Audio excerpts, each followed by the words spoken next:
नमस्कार दोस्तों, स्वागत है आपका ऑनलाइन क्लासेस के इस प्लेटफॉर्म पर। और आज की अपनी जो क्लास है वो रहेगी मॉडर्न जो ज्योग्राफर्स है उनके बारे में, आधुनिक काल के जो प्रमुख भूगोलवेत्ता हैं उनके बारे में हम पढ़ेंगे। और इससे पहले हम खोजों का काल, ग्रेट डिस्कवरी एज पढ़ चुके हैं, एनलाइटमेंट जो पुनर्जागरण काल है वो भी पढ़ चुके हैं।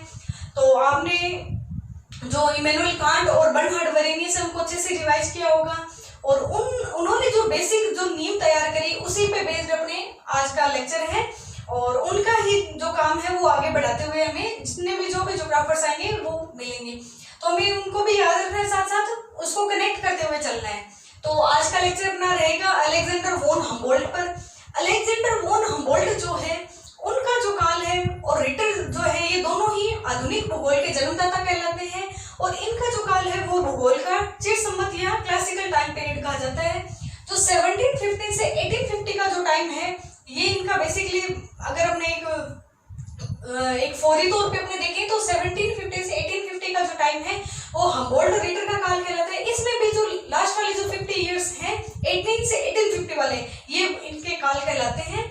तो अपने रिटर को भी पढ़ेंगे, फिर इनको दोनों ने इनका क्या योगदान था वो भी देखेंगे, इनका भूगोल पर क्या इम्पैक्ट रहा वो भी देखेंगे। तो शुरू करते हैं अलेक्जेंडर वॉन हम्बोल्ट को। तो आज का लेक्चर अपना हम्बोल्ट पर बेस्ड रहेगा और इसमें हमने देखेंगे इनके बारे में विवरण पढ़ेंगे इनका और क्या योगदान है वो पढ़ेंगे। आधुनिक काल में जो प्रमुख जो भूगोलवेत्ता है वो है अलेक्जेंडर वॉन हम्बोल्ट। इनका जो टाइम है वो है 1769 से 1859 और इनका जो जन्म है वो है प्रशा या प्रूशा जर्मनी में। अब प्रूशा जो राज्य है प्राचीन टाइम में होता था, प्रूशा जो राज्य है प्रशा या प्रूशा, तो ये जर्मनी में है। एक किंगडम होता था पूरा और इसकी जो राजधानी है वो होती थी कालिनग्राद, जो अपने लास्ट लेक्चर में हमने पढ़ा था। इमैनुअल कांट थे वो कालिनग्राद के रहने वाले थे, कोनिग्सबर्ग भी बोल सकते हैं जिसको। कालिनग्राद इसकी कैपिटल थी, कालिनग्राद रही और फिर इसकी कैपिटल है वो बर्लिन भी रही। तो प्रूशा की थोड़ी सी लोकेशन है वो आप सेट कर लीजिए माइंड में। जर्मनी है, बाल्टिक सागर का जो तट है वो वाले जो राज्य जैसे पोलैंड हो गया, जर्मनी हो गया, चेक गणराज्य भी हो गया, थोड़ा सा लिथुआनिया का भी पार्ट हो गया और कालिनग्राद वाला जो अपने परुशिया देखा था रूस का थोड़ा सा इधर वाला भाग है वो कालिनग्राद वाला। तो हमने देख लिया जो प्रशा है, ये जो प्रूशा है वो एक राज्य है पूरा, न कि कोई एक कंट्री नहीं है, एक राज्य है, पूरा किंगडम है। तो आप इसको थोड़ा सा ध्यान रख लेना। प्रूशा की जो लोकेशन है उसमें पोलैंड भी आ जाएगा, पोलैंड और चेक गणराज्य, पोलैंड चेक गणराज्य, जर्मनी तो आएगा, चेक गणराज्य जर्मनी और थोड़ा सा रूस का भी पार्ट आ जाएगा, रूस का भी पार्ट आ जाएगा, डेनमार्क, बेल्जियम ये वाले भी आ जाएंगे। तो ये जो राज्य है राज्यों का विस्तार अलग अलग होता रहता है, किस टाइम में क्या था, पर बेसिकली अपने देखें तो बाल्टिक सागर के पास वाला भाग है जो जर्मनी का, बाल्टिक सागर से तटवर्ती जो क्षेत्र है, बाल्टिक सागर भी आप थोड़ा सा ध्यान रख सकते हो। तो बाल्टिक सागर तटवर्ती राज्य था ये। तो आप प्रूशा में कंफ्यूज मत हो ना, बाल्टिक सागर तटीय क्षेत्र जो है वो प्रूशा में शामिल था। प्रूशा राज्य है, इसकी राजधानी मैंने बता दिया, जैसे पहले कोनिग्सबर्ग रही थी और फिर बर्लिन रही थी, तो आप थोड़ा ध्यान रख लेना इसको। इनका जो प्रारंभिक अध्ययन था वो बोटनी में था और जियोलॉजिकल सर्वे जो होते हैं उसमें रहा था। भूगर्भ जो सर्वेक्षण है, जियोलॉजिकल सर्वे में इनका प्रारंभिक अध्ययन था और इन्होंने अर्थशास्त्र, हिस्ट्री और इनकी भी पढ़ाई करी थी। जियोलॉजिकल सर्वे जो थे उनमें इनका प्रारंभिक अध्ययन रहा था और भी अन्य जो शाखाएं हैं उनमें इनका योगदान है। प्राणी शास्त्र, भौतिकी, रसायन विज्ञान, इतिहास, शरीर विज्ञान, जलवायु विज्ञान, भूआकृति विज्ञान और भूगर्भ शास्त्र और भूगोल। तो आप थोड़ा सा ध्यान रख लेना, ये एक वास्ट इनका नॉलेज था, बहुत सारे फील्ड में इनका अपने योगदान पढ़ेंगे, इन्होंने क्या क्या इंपॉर्टेंट कार्य किए वो भी अपने पढ़ेंगे, आगे पर्टिकुलर एक एक को लेकर पढ़ेंगे। तो एक ये ध्यान रख लेना कि ये बहुत मल्टी टैलेंटेड पर्सन थे और इनका योगदान भूगोल की हर शाखा में मिल जाएगा लगभग आपको। जैसे कि ये बेसिकली भौतिक भूगोलवेत्ता थे, भौतिक भूगोलवेत्ता होते हुए भी इनकी जो रुचि है वो मानव जो भूगोल है उसमें रहा। भौतिक भूगोलवेत्ता थे ये, भौतिक भूगोल में इनका मैक्सिमम जो योगदान है वो भौतिक भूगोल में। फिर भी इन्होंने क्या है कि भौतिक भूगोल को भी मानव से संबंधित करके कैसा पढ़ा जाए कि अंततः भौतिक भूगोल है तो मानव के लिए ये सारा सिस्टम, तो मानव का क्या योगदान हो सकता है है, मानव को कैसे प्रभावित करता है, उस हिसाब से इन्होंने वर्णन किया। भौतिक भूगोलवेता थे ये, और ये एग्नोस्टिक ज्योग्राफर थे, अज्ञेयवादी बोल सकते हैं जिसको, एग्नोस्टिक। एग्नोस्टिक का मतलब होता है कि इन्होंने जो भी कार्य किए उसमें इच्छा ईश्वर को कहीं साक्ष्य नहीं पाया, और इन्होंने ये नहीं कहा कि सब कुछ ईश्वर की योजना के अनुरूप है, जैसा कि रेटर ने, कांट ने कहा था। और उससे पहले जितने भी अपन ने पढ़े थे, कहीं ना कहीं वो टेलियोलॉजिकल अप्रोच के ही विद्वान थे। तो ये एग्नोस्टिक अज्ञेयवादी विद्वान था। तो आपको ये ध्यान रखना है, ये अज्ञेयवादी विद्वान था, ईश्वर की सत्ता पर संशय रखने वाला अज्ञेयवादी। तो इनका ईश्वर पे विश्वास नहीं था, और देखेंगे अपने आगे कैसे विश्वास नहीं था, और इन्होंने क्या क्या साक्ष्य पाए, कारणत्व की किस प्रकार से व्याख्या की, वो भी अपन देखेंगे। और ये क्रमबद्ध भूगोलवेता थे, क्रमबद्ध सिस्टमेटिक ज्योग्राफर थे, क्रमबद्ध भूगोलवेता। इन्होंने भूगोल को सिस्टमेटिक करने की कोशिश करी, जो अध्ययन है, जो नियम है, वो किस प्रकार से होने चाहिए वो बताया इन्होंने। और ये इंडक्टिव इनका मेथड था, आगमनात्मक विधि के ये विद्वान थे। इंडक्टिव मेथड था इनका, इंडक्टिव अप्रोच थी इनके, जो अध्ययन का जो तरीका था वो अनुभविक था, एम्पेरिकल जो था, अनुभविक विधि थी इनके, जो प्रेक्षण करने की जो विधि थी वो अनुभविक विधि थी। इससे पहले हमने इमैनुअल कांट को पढ़ा था, अनुभविक विधि के ये विद्वान थे। तो उसमें हमने पढ़ा था कि वो आर्मचेयर ज्योग्राफर थे, और ये क्या थे कि अनुभविक विधि को अपनाने वाले थे, किसी भी चीज का अनुभव किया जाए, वहां जाकर उसका अध्ययन किया जाए, इस तरह के सोच वाले ये विद्वान थे। रेटर को पढ़ेंगे, वो भी आर्मचेयर ज्योग्राफर थे। तो थोड़ा सा डायरेक्ट क्वेश्चन बन जाता है कि हमबोल्ट की विधि क्या थी, तो प्रेक्षण करता थे, अवलोकन करता थे ये, और जाकर उस जगह पर उस वस्तु की या उस स्थान की स्टडी करना, ये इनकी खास बात थी। और ये बहुत ही साहसिक विद्वान थे। आगे हम देखेंगे इन्होंने क्या क्या अध्ययन किया, किस प्रकार से, तो वो हम देखेंगे। तो अनुभविक विधि के थे। और इंडक्टिव मेथड आपको समझ में आ गया होगा। इंडक्टिव और डिडक्टिव हमने दो अप्रोच पढ़ी थी। डिडक्टिव जो अप्रोच पढ़ी थी उसमें प्लूटो जो था उससे हमने स्टार्ट किया था। प्लूटो जो अरस्तु का गुरु था, उसका जो मेथड था वो डिडक्टिव मेथड था, निगमनात्मक विधि थी। उसके बाद हमने अरस्तु को पढ़ा, तो अरस्तु की विधि आगमनात्मक थी। तो हमने पढ़ा था एक तो तर्क की रचना किस प्रकार से होती है वो पढ़ा था। अरस्तु जो है उसमें सिद्धांत है, वो विशेष से सामान्य की ओर बनाए जाते हैं। तर्कों की रचना विशेष से सामान्य की ओर होती है, जबकि निगमनात्मक में सामान्य से विशेष। अब इसको थोड़ा सा और जनरलाइज करें अपने, तो इंडक्टिव मेथड होता है, उसमें क्या होता है कि जैसे हमारे पास कोई समस्या है, तो उस समस्या का हल अपने को सीधा खोजना है जैसे, तो वो हो जाएगा इंडक्टिव। और जैसे हमारे पास कोई नियम है उसको ही आगे प्रूव करना है, तो वो हो जाएगी निगमनात्मक विधि। तो आप इसको थोड़ा सा ध्यान रख सकते हो कि पहले से जो बनाए हुए नियम है उनकी व्याख्या अगर करनी है तो निगमनात्मक है, और अगर जैसे पहले से कोई नियम है उसको फिर अपने को उसको प्रूव करना है तो, और अगर हमें वर्तमान में जो कोई स्थिति है, कोई समस्या है, उसका अगर समाधान करना है, तो उसका अगर अध्ययन करना है, तो पहले हाइपोथेसिस बनानी, फिर टेस्ट करना उसका, तो वो वाली इंडक्टिव मेथड हो जाएगी। तो आप इंडक्टिव डिडक्टिव अच्छे से समझ गए होंगे। तो देख लीजिए आप, इंडक्टिव मेथड जो था वो हम्बोल्ट का था। क्रमबद्ध भूगोलवेता थे ये, एग्नोस्टिक और भौतिक भूगोल में इनकी रुचि थी। और इन्होंने और भी बहुत सारे वर्णन किए थे। एग्नोस्टिक होते हुए भी इन्होंने धर्म के बारे में बताया था। धर्म के बारे में इन्होंने ये बताया था कि जो धर्म है, बेसिकली कहीं भी चले जाओ, किसी भी रीजन में चले जाओ, धर्म के सिर्फ 3 काम है। धर्म है, कोई भी धर्म है, उसके बेसिक में क्या होगा कि एक नैतिकता होगी। कोई भी धार्मिक मनुष्य होगा, उसके लिए कुछ न कुछ नैतिक नियम बनाए जाएंगे कि सत्य बोलना है, जो भी है अपने जो नियम है वो धर्म क्या सिखाता है, नैतिकता सिखाता है।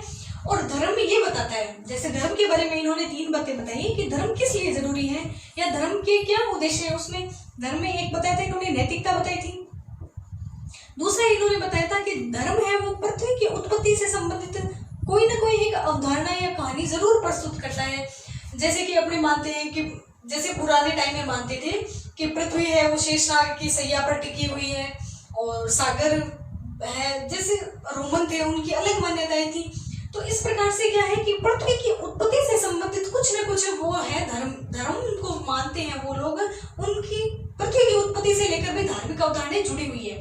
तो पृथ्वी की उत्पत्ति से संबंधित भी कुछ अवधारणा होगी। तो धर्म में बेसिकली ये बताया।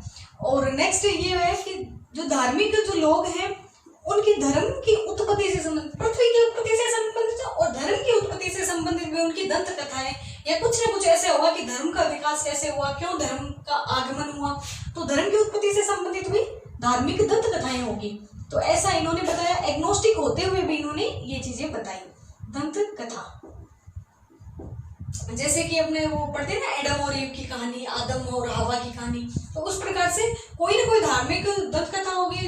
जैसे अपने मानते हैं कि ब्रह्मा ने, प्रजापालक ने जो विश्व है उसको बनाया, तो इस प्रकार से धार्मिक कोई ना कोई धार्मिक दंत कथा जरूर होगी जिस पर धर्म का विकास हुआ होगा।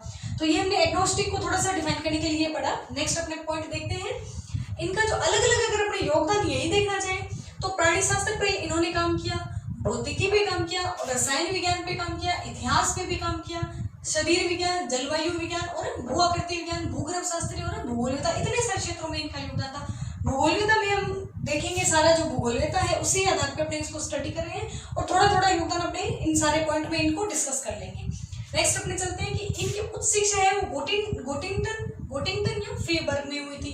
ये दो मुख्य शहर हैं। और इनके गुरु जो थे वो थे एजी वार्नर। एजी वार्नर जो थे प्रसिद्ध भूगर्भ शास्त्री थे और एजी वार्नर का काम है वो परतदार चट्टानों को लेकर इनका अध्ययन था। परतदार चट्टानों की संरचना के ऊपर इनका अध्ययन था। और जो हम्बोल्ट थे वो सहमत नहीं थे। हम्बोल्ट ने जो ग्रेनाइट, नीस और जो स्फटिक जो चट्टानें हैं उनकी उत्पत्ति है वो इन्होंने ज्वालामुखी से होते हुए बताई थी हम्बोल्ट ने। तो गुरु जरूर थे पर ये नहीं था कि इनकी सारी बातों से हम्बोल्ट सहमत थे। तो अपना भी तर्क, अपना विज्ञान, वो अपना नॉलेज रखते थे उस क्षेत्र में, क्योंकि वो खुद भी भूगर्भ विज्ञानी थे, भूगर्भ शास्त्र का उन्होंने अध्ययन किया था। तो परतदार चट्टानों के बारे में इनका वर्णन है एजी वार्नर का, ये गुरु थे उनके। और जो हम्बोल्ट है उनकी प्रथम नियुक्ति है वो 1792 में खनन भूविज्ञानी या खनन भूवैज्ञानिक के तौर पे हुई थी। 1793 में इन्होंने अपना एक शोध पत्र प्रस्तुत किया था। 1793 में जो चट्टानें होती है उनके चुंबकीय सर्वेक्षण को लेकर इन्होंने एक प्रस्तुत किया था, शोध पत्र प्रस्तुत किया था। चट्टानों के बारे में था, चट्टानों के बारे में था। और ये खनन भूवैज्ञानिक के रूप में माइन जो होता है, माइन प्रोड्यूसर होता है, नहीं माइन प्रोड्यूसर नहीं, खनन भूवैज्ञानिक के रूप में उनकी हुई थी। माइन डायरेक्टर ऐसा कुछ करके है इंग्लिश टर्मिनोलॉजी। 1793 में इन्होंने शोध पत्र प्रस्तुत किया था, शोध पत्र प्रस्तुत किया 1792 में। और 1797 में इन्होंने इस्तीफा दे दिया था, इस पद से इस्तीफा दे दिया था। और फिर इन्होंने अन्य देशों का अध्ययन करने के लिए ये चले गए थे। तो यात्राएं की थी, बहुत सारी यात्राएं की थी इन्होंने। और जो हम्बोल्ट है वो एकमात्र अपने, जैसे कि अपने आगे जो भी वैज्ञानिक पढ़ेंगे उनका पर्टिकुलर एक ही फील्ड में योगदान होगा। और इनसे पहले जो पढ़ेंगे अपने उनका इतिहास में भी होगा, खगोल में भी होगा। इसी प्रकार इस कड़ी में जो हम्बोल्ट थे वो अंतिम भूगोलविद्ता थे जिनको सर्वव्यापी नॉलेज था। तो ये प्रकांड विद्वान थे, इतने सारे क्षेत्र में, फील्ड में इनको नॉलेज था। तो इन्होंने इस्तीफा दे दिया था इस पद से, भूवैज्ञानिक पद से, और ये यात्राओं पे चले गए थे। अब देखते हैं अपने एक बहुत इंपॉर्टेंट क्वेश्चन आता है कि जिसे असरेशन रीजन में आया हुआ है, जो अपने क्वेश्चन डिस्कस करेंगे तो अपने इस क्वेश्चन को देख लेंगे। हम्बोल्ट जो थे उनके कोई, जैसे अकादमी में जो फॉलोअर होते हैं, जैसे रीटर को अपने पढ़ेंगे तो चार्ल्स जो रीटर हैं उनके बहुत सारे, अर्नेस्ट कप और गुयोट और जो एलिसी रेकलेस है फ्रांस वाला, वो ऐसे करके उनके बहुत सारे फॉलोअर्स आ जाएंगे। तो इस प्रकार से हम्बोल्ट का कोई अकादमिक अनुयायी या मित्र नहीं था। मित्र तो थे पर एकेडमी में उनके साथ कोई नहीं था, ऐसा क्वेश्चन आया हुआ है डायरेक्ट। तो आप इसको थोड़ा ध्यान रख लेना कि हम्बोल्ट का कोई अकादमिक मित्र नहीं था। और अन्य जो विद्वान थे उनके साथ इनके मित्रता संबंध थे। जैसे ई फोस्टर है, इनका नाम आता है, ए बोनपाल इनका नाम आता है। तो ई फोस्टर है उनके साथ आल्प्स पर्वत का अध्ययन करने इनके साथ गए थे। तो आल्प्स पर्वत है वो बेसिकली जो इटली है, इटली की उत्तरी जो भाग है उसमें फैला हुआ है। इटली, ऑस्ट्रेलिया, इटली, स्वीडन, इधर इन्होंने अध्ययन किया था आल्प्स पर्वत का। और जो स्पेन है, स्पेनी मेसेटा, स्पेनी पठार है जो स्पेन में, उसका अध्ययन किया था, स्पेन पठार का अध्ययन किया था इन्होंने। और आल्प्स पर्वत है उसका अध्ययन किया था बोनपालैंड के साथ। बोनपालैंड के साथ तो किया था स्पेन के पठार का अध्ययन, और फोस्टर के साथ किया था आल्प्स पर्वत का अध्ययन। नेक्स्ट अपने देखते हैं कि इन्होंने ओरेनिको जो नदी बेसिन है उसका भी अध्ययन किया था। इससे पहले हमने पढ़ा था ओरेनिको नदी बेसिन तक गया था एक विद्वान था जो यात्री था वो। ओरेनिको नदी बेसिन जो है वो दक्षिण अमेरिका की नदी है। और ओरेनिको है वो वेनेजुएला की नदी है। वेनेजुएला में या कराकस में, कराकस है वो वेनेजुएला की कैपिटल है, कराकस। कराकस में इन्होंने वेलेंसिया झील है उसका सिकुड़ने का कारण बताया था। वेलेंसिया जो झील है, वेलेंसिया झील, तो ये आ सकता है। वेलेंसिया झील के सिकुड़ने का कारण बताया था और उसमें बताया था जो वेलेंसिया झील का जो तट है वो समतल बन गया है और वहां पर खेती होती है, ऐसा बताया था इन्होंने। और वेलेंसिया झील के सिकुड़ने का कारण बताया था वहां पे वनस्पतियों की कमी होने के कारण। तो इन्होंने वनस्पति और जो पर्यावरण है उसमें डायरेक्ट संबंध बताया था, तो ये आप थोड़ा सा ध्यान रख लेना। वेलेंसिया झील के सिकुड़ने का कारण बताया था इन्होंने। और ओरेनिको जो नदी बेसिन है उसका वर्णन किया था। ओरेनिको जो नदी बेसिन है उसको अमेजन बेसिन से संबंध पाया था इन्होंने। तो ओरेनिको नदी की खोज की, वेलेंसिया झील के सिकुड़ने के कारण पता किए। नेक्स्ट है पेरू तटीय ठंडी धारा का इन्होंने अध्ययन किया। इसके अलावा जब ये गए, अच्छा ठीक है, ये इनकी यात्राएं हैं, यात्राओं के आगे अपने वर्णन पढ़ रहे हैं इनका कि इन्होंने क्या क्या किया। तो वेलेंसिया झील के सिकुड़ने का पता लगाया और फिर पेरू की जो ठंडी धारा है, पेरू दक्षिण अमेरिका का ही एक बड़ा शहर है, तो पेरू की जो तटीय ठंडी धारा है उसका पता लगाया और उसका नाम भी हम्बोल्ट धारा, पेरू हम्बोल्ट धारा उसका नाम पड़ा। फिर तो आपको डायरेक्ट क्वेश्चन पूछा जा सकता है कभी कि हम्बोल्ट धारा है या पेरू जो धारा है उसको हम्बोल्ट ने खोजा था। नेक्स्ट है चिम्बेरो जो चोटी है, जो चिम्बेरो जो चोटी की चढ़ाई करी और उसकी जो हाइट है उसका पता लगाया इन्होंने। 6326 मीटर इनकी हाइट बताई थी। चिम्बेरो जो चोटी की चढ़ाई करी, तो बहुत साहसिक व्यक्ति थे ये। और चिम्बेरो जो चोटी की चढ़ाई करी और उसके साथ इन्होंने ये भी पता लगाया कि अगर हाइट बढ़ जाते हैं तो वायुदाब कम होने से ऑक्सीजन की कमी हो जाती है, तो उसका भी इन्होंने पता लगाया। वायुदाब का प्रभाव का पता लगाया, वायुदाब कैसे कम होता है ऊंचाई के साथ जाने पर और मनुष्य पर क्या प्रभाव पड़ता है उसका इन्होंने अध्ययन किया था। नेक्स्ट है क्यूबा में कृषि भूमि उपयोग पर कार्य किया। यहाँ से आने के बाद इन्होंने क्यूबा में कृषि भूमि उपयोग पर कार्य किया और 1804 में ये फ्रांस लौटे। 1804 में ये फ्रांस लौटे। यहाँ आने के बाद इन्होंने बहुत सारे जो यंत्र होते हैं उनका यूज करना सीखा इन्होंने। एक होता है सेक्सटेंट जो यंत्र होता है वो क्या है, एंगुलर जो डिस्टेंस है, एंगुलर जो माप होता है उसको नापने के काम आता है। तो ये डायरेक्ट पूछा जा चुका है कि जैसे दो वस्तुएं हैं तो उनके बीच एंगुलर जो डिस्टेंस है उसको मापने के काम आता है सेक्सटेंट यंत्र है। और वायुदाब मापी है उसका उपयोग करना सीखा इन्होंने। एनीरोड जो वायुदाब मापी होता है, एनीरोड वायुदाब मापी उसका प्रयोग करना सीखा। तो ये आ सकता है कि इन्होंने इनका प्रयोग करना इनको आता था। निद्रव्य वायुदाब मापी होता है जो एनीरोड वायुदाब मापी।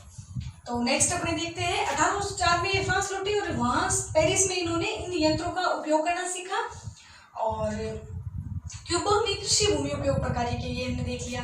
नेक्स्ट है 1804 से 1824 यानी 20 साल ये क्या है पेरिस में रहे। 20 साल तक ये पेरिस में रहे और अपनी जो यात्रा जो इन्होंने करी, चिम्बेरो जो पेरू की यात्रा करी और पेरू की और दक्षिण अमेरिका की जितनी भी यात्राएं करी इन्होंने उसको एक बुक के फॉर्म में इन्होंने लिखना शुरू किया। 20 साल तक इन्होंने उसको 30 वॉल्यूम में अलग अलग करके इन्होंने लिखा। नेक्स्ट है 1830 से 1859 जो है उसमें इन्होंने क्या किया, ये बर्लिन में रहे। 1830 से 1859 ये बर्लिन में रहे 30 साल तक। 30 साल ये बर्लिन में रहे और इन्होंने कोस्मोस जो ग्रंथ है उसका 5 खंडों में प्रकाशन किया। कोस्मोस ग्रंथ का 5 खंडों में प्रकाशन किया। जो ग्रंथ लिखा इन्होंने उसको नाम दिया कोस्मोस और उसका प्रकाशन किया 5 खंडों में। तो ऐसे डायरेक्ट क्वेश्चन पूछा जा सकता है कि कोस्मोस जो ग्रंथ है वो कितने खंडों में लिखा गया है, तो वो 5 खंडों में लिखा गया है। नेक्स्ट अपने देखते हैं कि इनका जो योगदान है वो किस प्रकार से, इनकी जो बुक है उसमें किसका वर्णन है और इनके योगदान को हम किस प्रकार से समझ सकते हैं वो देखते हैं। तो जो हम्बोल्ट है उनका जो प्रमुख योगदान है वो क्या है कि जो पार्थिव एकता होती है, उन्होंने क्या माना कि जीव निर्जीव जो भी है, जीव है वो संबद्ध है और संपूर्ण पृथ्वी को एक इकाई के रूप में माना। तो संपूर्ण पृथ्वी को एक इकाई के रूप में इन्होंने माना, एक आत्मा एक जीव, ये कंसेप्ट दिया इन्होंने। और जो पूरा ब्रह्मांड है उसको एक ऑर्गेनिज्म के रूप में माना, एक कंप्लीट एक इकाई के रूप में माना। नेक्स्ट है पृथ्वी तल की संकल्पना मानवीय निवास के रूप में। हम्बोल्ट जो है उनका ऐसे मानना था कि हम भले कितने ब्रह्मांड का अध्ययन कर ले पर जो पृथ्वी है उसके अलावा और कोई आवास मनुष्य के लिए उपलब्ध नहीं है और जो भौतिक जो कारणों का हम अध्ययन करते हैं उन सब का उपयोग है वो मनुष्य के भलाई के लिए जो मनुष्य का जो निवास है उसको और कितना बेहतर कर सकते हैं उसका अध्ययन करने के रूप में होना चाहिए। तो ये प्राकृतिक भूगोलवेत्ता थे, पर उसके साथ साथ मानव के लिए कैसे वो बेनिफिशियल हो सकता है उसका भी बहुत योगदान है। उसका अध्ययन उस प्रकार से किया जाए। होम ऑफ मैन कि जो मनुष्य, जो पृथ्वी, जो धरातल है, पृथ्वी धरातल, उस पर जो भी जितनी भी एक्टिविटी है होती है उसका मानवीय आवास के रूप में अध्ययन किया जाए। नेक्स्ट है जीव निर्जीव समग्रता एज एन ऑर्गेनिक होल। इससे पहले जो भी विद्वान आए उनमें बहुत कंफ्यूजन था, उन्होंने मनुष्य को ही, पृथ्वी को एक जीव माना था, ऐसे भी विद्वान आए थे हमने। पर इन्होंने क्या पाया, इन्होंने अपने जो भी अवलोकन जो थे, प्रेक्षण थे, जितना भी फील्ड वर्क किया, उन्होंने ये पाया कि जो जितने भी जो सृष्टि में जीव निर्जीव है उनमें एक एकता पाई जाती है और परस्पर संबद्ध है। वो अगर एक भी इकाई में अगर इम्बैलेंस होता है तो पूरा सिस्टम है वो असंतुलित हो जाएगा, ऐसा इन्होंने पाया। तो जीव निर्जीव है वो एक समग्रता में, संपूर्णता में बने हुए हैं, ऐसा इनका मानना था। नेक्स्ट इनकी जो अवधारणा है वो सृजाम हंगम मैन हैंग। सृजाम हंगम ये नाम भी आ सकता है और ये भी आपको याद रखना, जूसा एम मैन हैंग या हैंगिंग टुगेदर भी इसको बोलते हैं। इन्होंने ऐसे बताया कि जो भी प्राकृतिक घटनाएं घटित होती है वो एक दूसरे से संबंधित होती है, एक के बाद एक घटित होती है। तो ये इस कंसेप्ट सृजाम हंगम का मतलब होता है हैंगिंग टुगेदर। कोई भी घटनाएं हैं वो परस्पर इंडिपेंडेंट नहीं है, वो एक दूसरे पे निर्भर है, ऐसा इन्होंने बताया। हैंगिंग टुगेदर का मतलब है साथ साथ घटित होना। नेक्स्ट है, ये जो चारों कंसेप्ट है ये ही पार्थिव एकता से कंसेप्ट है। पृथ्वी की एकता है, जो भौतिक जो अध्ययन करते हैं वो जो पृथ्वी से संबंधित है वही भौतिक अध्ययन है। नेक्स्ट है कॉस्मोग्राफी या सृष्टि वर्णन। कॉस्मोग्राफी शब्द का मतलब होता है सृष्टि वर्णन।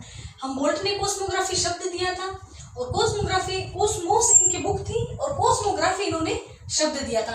कॉस्मोग्राफी जो शब्द है, कॉस्मोग्राफी सृष्टि वर्णन को इन्होंने दो भागों में बांटा, कोरोग्राफी या यूरेनोग्राफी और जियोग्राफी। कोरोग्राफी या यूरेनोग्राफी इसको इन्होंने खगोल से संबंधित किया, खगोल से संबंधित।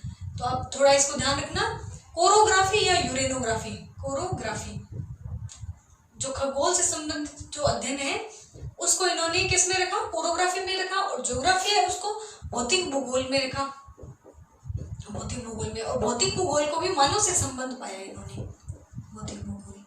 नेक्स्ट है बहुलता में एकता।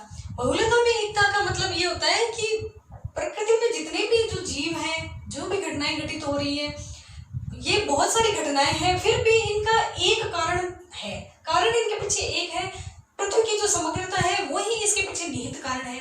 बहुलता में एकता का यही मतलब होता है कि जितनी भी जो भी घटनाएं हो रही है, बहुत सारी घटनाएं हो रही है, पर इनका कारण एक है। तो ये इन्होंने पाया अपने ऑब्जर्वेशंस में, तो इन्होंने बहुलता में एकता का कंसेप्ट दिया।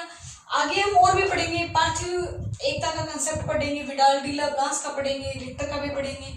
तो इनको अपने थोड़े से टर्मिनोलॉजी है, इनको ध्यान रखना है। Concept of unity in multiplicity, बहुत सारी विविधताएं हैं, बहुलताएं हैं, क्षेत्र को लेकर विविधताएं हैं, प्राकृतिक पर्यावरण को लेकर विविधताएं हैं, रीति रिवाजों को लेकर, कंसेप्ट को लेकर विभिन्नताएं हैं, मानव के हर क्षेत्र में अगर मानव को डिफाइन करने चाहें तो विभिन्नताएं हैं। एग्रीकल्चर ले लें, अपने इंडस्ट्रियल ले लें, सारी चीजें हैं, पर फिर भी वो सारी चीजें हैं वो आपस में जुड़ी हुई है, तो इसको इन्होंने बहुलता में एकता का कंसेप्ट कहा।